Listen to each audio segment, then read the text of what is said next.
नमस्कार, मैं मनीष कुमार और आप देखना शुरू कर चुके हैं पब्लिक लाइव। इस वक्त बड़ी खबर आ रही है, बिहार में मंत्रिमंडल का बंटवारा हो चुका है। सबसे पहले हम आपको बताते चले कि जो कयास लगाया जा रहा था कि आखिर मंत्रिमंडल का बंटवारा क्यों नहीं हो रहा है, कहीं न कहीं विपक्षी पार्टी के तरफ से कहा जा रहा था, खास करके आरजेडी की बात करें, तो कहा जा रहा था कि कहीं न कहीं एनडीए में सब कुछ ठीक-ठाक नहीं चल रहा है। तो आपको हम बताते चले कि इस बार का जो मंत्रिमंडल का बँटवारा हुआ है, बीजेपी को 23 जबकि जेडीयू को 19, हम को 2 और 1 निर्दलीय को बँटवारा हुआ है मंत्रिमंडल का। यही सब मुद्दे पे बातचीत करने के लिए हमारे साथ जदयू के वरिष्ठ नेता हैं, करमबीर जी हैं, उनसे बातचीत करते हैं कि अब तो मंत्रिमंडल का बँटवारा हो चुका है, अब तो आप लोग खुश होंगे। बिल्कुल खुश रहने और नहीं नाखुश का कोई बात नहीं है। एक सिस्टम है। हाँ, मंत्रिमंडल जब बन जाता है तो सभी विभाग को कोई ना कोई मंत्री और मुख्यमंत्री के पास चला जाता है, जो प्रक्रिया है किया गया है। लेकिन करमबीर जी, जिस प्रकार से अभी भी कयास लगाया जा रहा है कि बहुत जल्द खेला होने वाला है आरजेडी के तरफ से, अब तो कांग्रेस भी कह रहा है कि खेला होने वाला है। ऐसा कुछ हमें हमें तो नहीं लगता है कि कुछ खेला अब होगा। अब जो होना था से हो गया।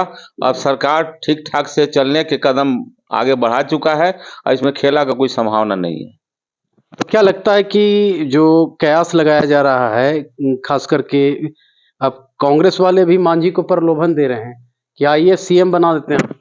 पहले से कहाँ गए थे? पहले ही अगर ये करके रखते तो अब ये लालच दे के और देश को चलाने का परंपरा या हर विपक्षी पार्टी में इस तरह के बनते जा रहा है, वो देश हित में नहीं है और ऐसा कुछ होने की संभावना भी अब शायद नहीं है।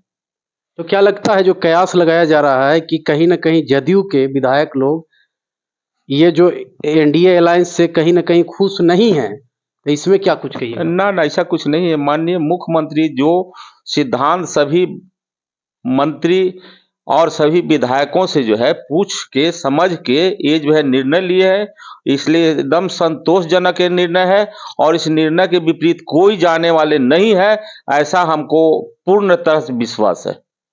और नरेंद्र मोदी और ललन सिंह का जो भेंट हुई है, उसको किस प्रकार से जदयू देखती है? उसको जदयू इस तरह प्रकार से देखती है कि सरकार यदि चलाना है तो देश में जो विषाक्त वातावरण है, हर पार्टी में लालच, जनता के प्रति सोच कम है, विकास के प्रति सोच कम है और सबके मन में है कि हम ही पार्टी का प्रधानमंत्री बन जाए, ये बन जाए वगैरह वगैरह। तो वैसे स्थिति में माननीय मुख्यमंत्री कुछ परिस्थितियां जो था जिसके विकल्प के रूप में यही अच्छा लगा और भाजपा के साथ गठबंधन करके चलना उचित समझे।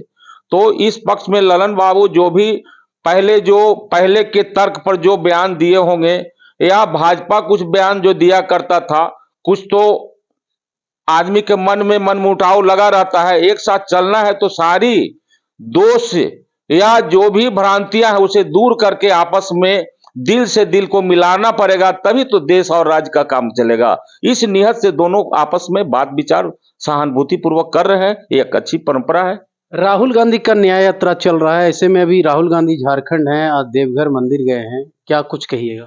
अब राहुल गांधी जी तो अब जो करना था सो तो नहीं किए, अब वो क्या करेंगे हमको अब कुछ उनकी बात समझ में आता नहीं है। वो 3 तेगहवा 13 चूल्हा वाला उनकी कहानी अब लगता है कि होने वाला है। अब उन पर कोई भरोसा अब देश को शायद नहीं अब है। लेकिन राहुल गांधी का साफ शब्दों में कहना है कि नीतीश कुमार पे हम लोग प्रेशर बनाए थे, खास करके तेजस्वी यादव प्रेशर बनाए थे, तब जातीय जनगणना कराया गया। ऐसा कुछ नहीं है। माननीय मुख्यमंत्री का दिल से किया गया कार्यक्रम है और इसमें उनका भी विचार था और इनका भी विचार था। सारी जनता को जो विचार बिहार में जो था उसके अनुरूप यह किया गया कार्यक्रम है और माननीय मुख्यमंत्री थे तो इनका निर्णय ही सार्थक माना जाएगा। एक और ट्रेंड चल चुका है कि एक तरफ विकास पुरुष बिहार की बात करें, दूसरी तरफ नौकरी देने वाली सरकार, माने तेजस्वी यादव की बात करें, कितना सहमत है आप? हम तो यही कहते हैं कि माननीय मुख्यमंत्री एक पर एक जब समय आ रहा है, कदम पर कदम जो है कार्यक्रम करते जा रहे हैं और नौकरी देने वाला भी इनका कार्यक्रम है। विपक्ष भी जो रहते हुए जो बात करमबीर जी, साफ शब्दों में तेजस्वी यादव ने, यादव के प्रवक्ता हैं,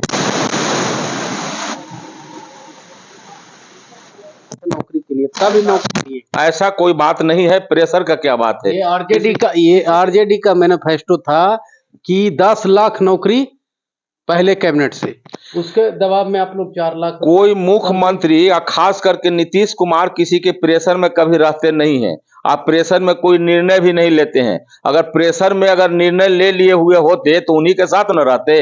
प्रेशर किए इसी के कारण तो बात है।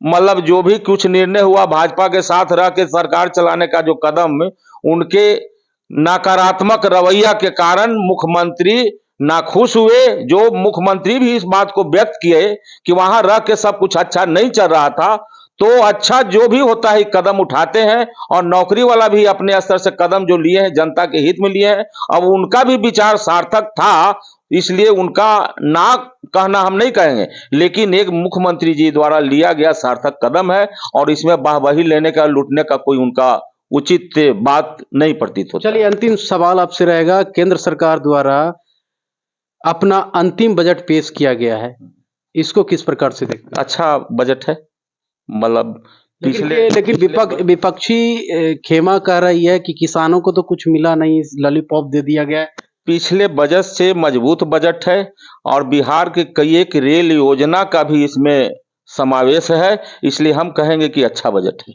एक और सवाल रहेगा चलते चलते, क्या एनडीए में सब कुछ ठीक ठाक है? नीतीश कुमार 25 तक के मुख्यमंत्री रहेंगे?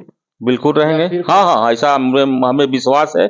और भाजपा को भी चाहिए कि बीच में जो इस तरह का राजद द्वारा जो कुछ किया जा चुका है बीच में, जिसके चलते नाराजगी हुआ, मन में शंका हुआ, उस तरह के इस कदम जो है भाजपा द्वारा भी समय समय पर जो कभी कभी होता है, जिससे नाराजपुर में मुख्यमंत्री हुए थे, वो कदम उसके तरफ से भी नहीं किया जाना चाहिए और अगला कदम तक की मुख्यमंत्री रहेंगे, ऐसा मुझे विश्वास है।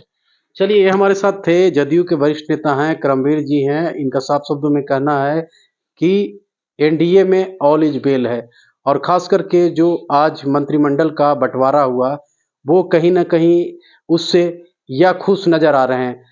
साफ शब्दों में इनका ये भी कहना है कि राहुल गांधी न्याय यात्रा निकाले या और कोई नया यात्रा निकाले, उससे अब कोई न बिहार की जनता उसके फेरा में पड़ने जा रहा है, न देश की जनता पड़ने जा रहा है।